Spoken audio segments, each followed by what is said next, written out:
These are mush. It's like soap. You put soap. I didn't put it in. Get them right there. So how do you differentiate your amplifiers? It's pretty careful from did this lightning bolt. This is their first trademark kind of cool little icon. They were also the first group who did this sort of thing. This would be silk screens or spray painted onto their equipment so they could recognize it. Now, I said at the beginning that 20 minutes in, maybe it's later, you would understand the meaning of the dancing bear. Okay, so remember I said that Owsley Stanley was a dancer, a ballerina. He was also known as Bear. He was known as Bear as a child because he was hairy. So the dancing bear, which is a big, is his symbol, is all over the place now. He has some. So I do have a dancing bear hat, but I didn't wear it today. But I do love this symbol.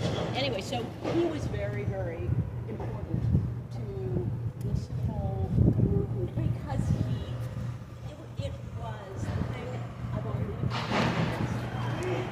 Certainly, LSD was the bomb that detonated Summer of Love in the counterculture. That is why it happened here, because this was the psychedelic capital of, I would say, the world through, many events. And so, but before we leave here, I do want to say this is a very important space because this was where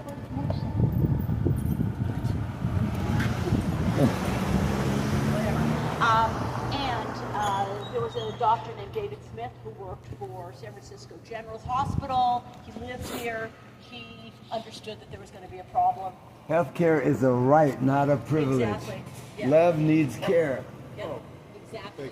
So this place opens on around June 15th, and the day it opens, there's a line right here of 250 people. The next day, there's a line of 350 people, and within the week, they had totally run out of all of their supplies. Luckily, the San Francisco Chronicle does a story on it, and a lot of people give money, and it keeps going.